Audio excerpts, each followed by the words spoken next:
Good evening, everyone, and I'm Nanette.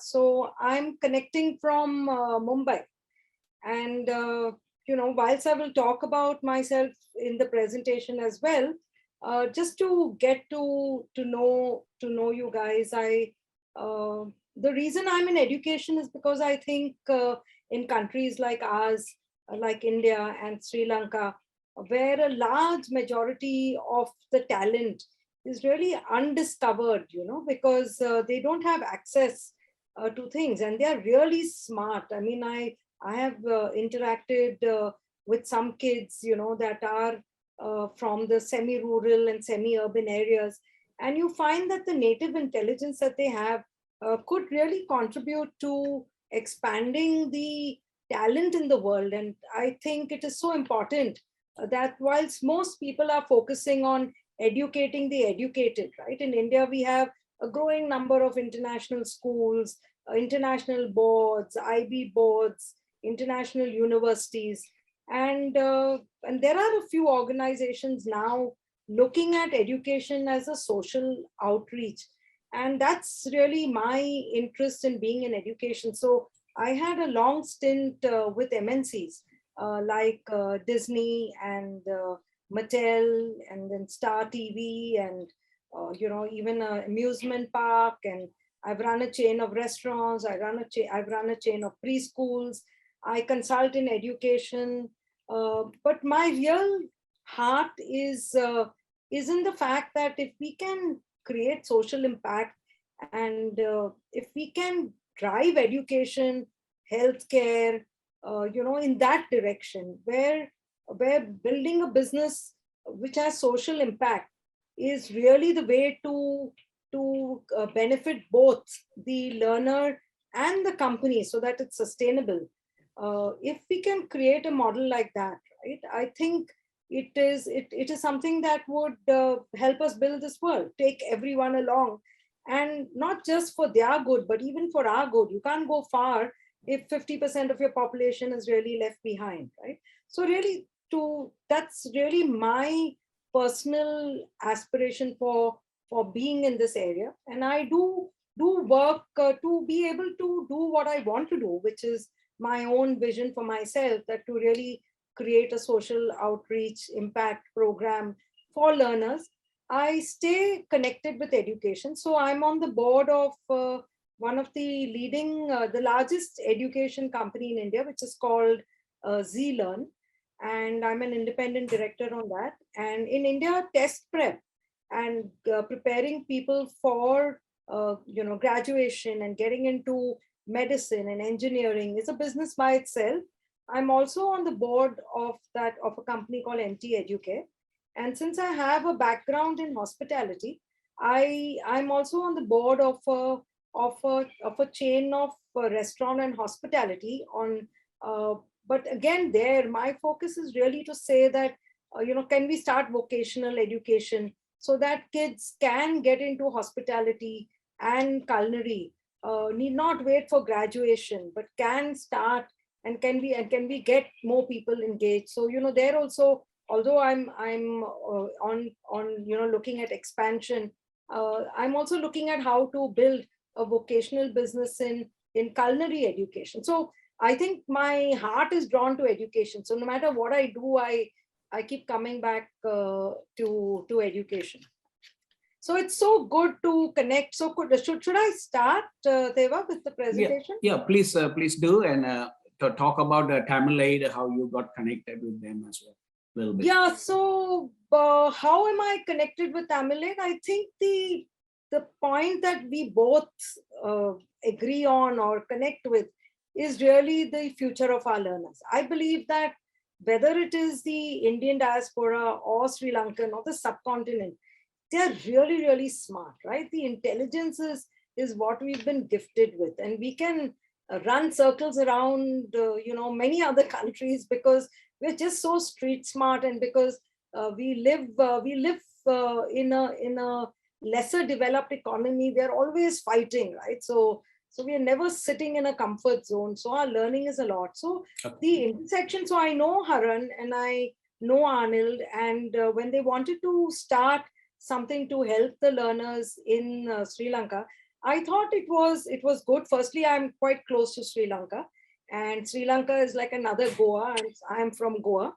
And of course, the fact that Tamil Nadu is a state which is very close to Sri Lanka and has a very large semi-urban and rural population, all again with the same disadvantage. So we have two, three pockets like that in India. One is Tamil Nadu. Kerala doesn't have such a big language problem. Then you have Andhra Pradesh, which has again a language problem, and maybe some portions of Karnataka. So really, the south of India is something that needs a program like this, and I thought that we could. I mean, I'm really very happy to be a part of creating something and putting together a team and driving it and trying to build it. It's going to be a long journey. I've told Haran and Anil that education takes time, takes a lot of time, takes a lot of effort, but we just got to keep at it. And so that's my connection with the team.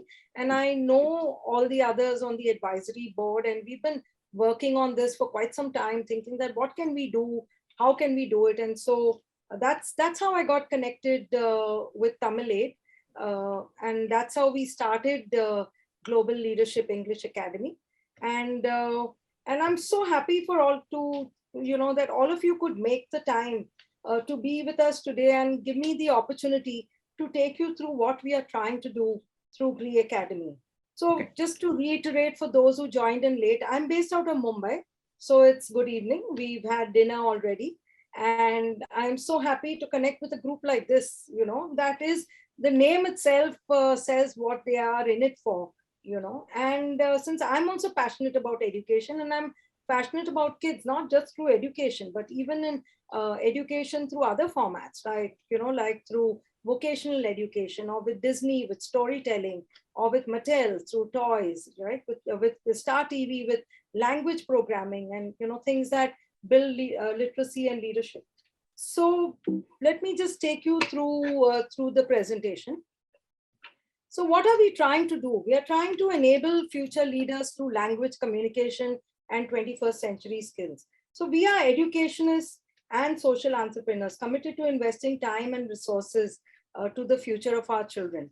So when I say enabling future leaders, education in the 21st century, as the World Economic Forum has said, is going to be beyond the pure academics. It's all about communication, creativity, collaboration, critical thinking, and many others, even ICT, etc. Are skills that are required for a changing world. So that's our vision too. So we are, like I said, a team of educationists and passionate social entrepreneurs, and we are committed to investing time, talent, and resources that will benefit the future of our children. So GLE Academy is an initiative started by people across continents. So, I'm based out of Mumbai. The academic director is based out of Dubai. Our advisory board, most of them are based out of UK. And so we are connected across continents, but the primary focus that we are looking at is Sri Lanka and India, in areas where English is the second or even the third language, where language has been the barrier to the opportunities to otherwise academically accomplished kids. So they are really smart, their grades are good, but they just don't get a chance because they don't know English. They are treated as second class citizens in this global world, where we believe we can empower them with language that is taught beyond schools. In schools, language is a subject. For us, language is leadership and communication, and we can build it in the early years. So we are talking about a primary school program. Like Deva said, we're starting a pilot with grade 3 because that's easy to find out what's happening and what's going wrong. But we are doing grade 4, which will be available. We are going to have grade 1 and 2 as well, because primary years is where you start building language skills. What brings us together is a team united by purpose, social outreach, creating futures, and building the resources to deliver on the vision. So we have Peter, who facilitates leadership training across 35 countries. Anil is involved in the educational improvement of children through socio-economic support. Haran, amongst other entrepreneurial pursuits, started Kickstart and now is really the major force behind GLE. Marina believes in creating a future for leaders, starting with a revolution in education where learning is fun. And that's one of the key components of our program. A team led by me, and I currently work in education across preschool, K-12, undergraduate, and with national, international boards, Finland education companies, and international colleges in the US and Singapore. And Beverly heads the academic content and creation and has a team that works on all the resources needed. With her experience in education, managing curriculum for 100 plus, a chain of 100 plus schools in India, where challenges of semi-urban and rural Indian kids are similar to Sri Lanka.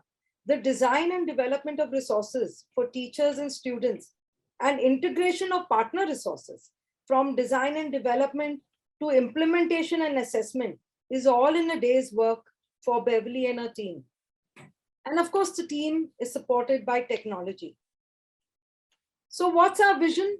Opening new horizons, language arts, but with leadership too. So let me just bring in North Star. So North Star is a part of GLE, which is a company supporting the curriculum design and development. The journey started a year ago. It was quite a journey. To start with, we spoke to people in Sri Lanka, several teachers and other organizations. I spoke to quite a few of them personally. We looked at the current syllabus and the Sri Lanka curriculum for Tamil medium schools. English as a language is introduced in grade 3. We looked at in detail at what they learn, the books that were prescribed, and the activities provided to them. The challenge, as we understood from the people in Sri Lanka, was both teachers and resources. That was the starting point to build the learning objectives for GLE. Learning a language has specific design that goes beyond having English as a subject in school. We studied other programs like teaching English to Spanish children in the US. We spoke to volunteer organizations in India and even Indonesia to see what they did. We looked at language learning challenges, how they are different from teaching English as a subject. We evaluated how much time we needed to expose the child to building vocabulary, to listen for comprehension, to read beyond literacy, and to write and express himself and thereby speak with confidence.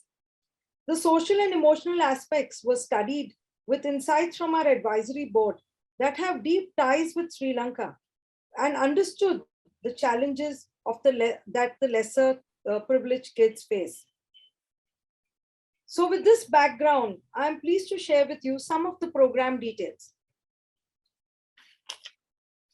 As the research also told us that Sri Lanka and even semi-urban India has geographic access as a major hurdle. So to make the program scalable, we have digital resources. To start with, we are using Google whilst researching the best learning management systems. It's all work in progress. These learners need technology, but that's stage 2.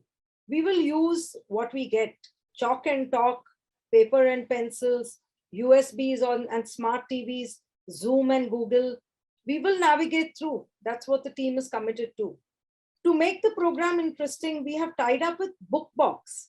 It's a company that creates dual language animated stories. Their primary goal is literacy. They've been in the business for over 20 years, and they've done a lot of work in the target market that we are looking at. And their goal of literacy works hand in hand with our mission too. We have built in-classroom engagement with detailed guidelines for teachers and continuous interaction. The idea is to work with teachers to provide them the guidelines, train them, whilst getting from and through them the much needed understanding of these little future leader learners. The basics of any ESL program, that is English as a second language program, are the foundation.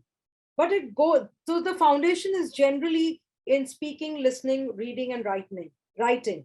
but it goes beyond just language and readiness to build confidence, which is possible through expertise available through materials and resources from other partners. We use Bookbox, Cambridge University Press, Jolly Phonics, and the team that's created a program that is customized to address the specific needs of the children we seek to empower. So we've not taken any other program and said we'll launch it in Sri Lanka. That was the easy thing to do, but it just didn't fit. It just didn't make sense for us as educators to do that. A team with experience is to link the ESL objectives, the language objectives, with the syllabus and the leadership outcome that we want is something that needed a specific design. It is a program that has a built-in evaluation process. We create, deliver, assess, modify, train, and then start all over again. So what's the program design? Like I said, we start with the school syllabus. Reinforce learning through an extension language leadership program, helping students take control of their own learning journey. So, that's the latest mantra in education, that let the child take control of his own education journey. Do not impose. And how do you do that, right? Through stories, drama, and activities. That's the language that kids understand. So that's what we are using. So there are 8 themes tied in with what is happening in the syllabus in schools. There are 3 classes of 1 hour each every week. Why 3 classes? Because after our research of other programs, we found that if you do it just once a week, they are not going to be able to pick it up and use it. And over the first 3 months of the program, we want to assess the delivery to make necessary modifications. So this is not a plug and play program. Okay, the beauty of the program that it's teacher driven and learner centric. It's not plug and play. It's not cast in stone. It's not just a bunch of lesson plans and worksheets, but it's an administered, evaluated, handheld program that we are going to take the trouble with the teachers and the learners to walk the talk with them. Our own teachers that we train and teachers, partner teachers, will be supported to deliver the program and manage the process with our academic team. It's a combined journey. We have invested in design and development of the resources and will continually do so. Teacher guides are in dual languages so that teachers are comfortable using it. We have identified books, games, flashcards that are necessary and will provide them as needed after studying either the school or the center's requirement. Digital resources and audiovisual of books and rhymes have been identified. Worksheets are available, and stationery supply has been identified. The delivery is interactive, so we will use Zoom to support the teacher in Sri Lanka while she gets trained. Education, as most educators would say, is work in progress. It's a continuous process of learning and discovery, both for teachers and learners. We started with a mission to create a leadership language program with 21st century skills. We want to make sure we stay on track. So what is assessed through teachers, not through students, through baseline and progress milestones is the speaking, listening, reading, and writing. But beyond that, on how the program delivers on creativity, imagination, collaboration, communication, which are the 21st century skills. Teacher training and facilitators supervision is what will drive the program both in school or in centers, as the case may be. There are no exams or tests for children. Teachers track the students' language skills, creativity, and collaboration. We cannot do this alone. We've done what I said, and we continue to do that. Hence, we are reaching out to NGO, educationists, and partner organizations. Broadly, we want to start with grade 3, more so to test the effectiveness of the program and to debug it, right? When we talk to teachers and learners, we will be able to make sure that we are delivering on the objectives we have. We want to look at what is available at the school and centers. We need a minimum of 20 students. 8 will also do. We need teachers and facilitators. If we don't get teachers, we will use a Zoom teacher to work with the facilitator. We want a continuing program. So we will take them to grade 4 and 5. And after this year, provide resources for grade 1 and 2, the important years to build language familiarity. These are the first few steps. Like it said, a journey of 1,000 miles begins with the first few steps. And we invite all of you to join us in any way you can. And I must thank you for giving me a listening ear. I hope you can be part of what we want to do. Thank you so much.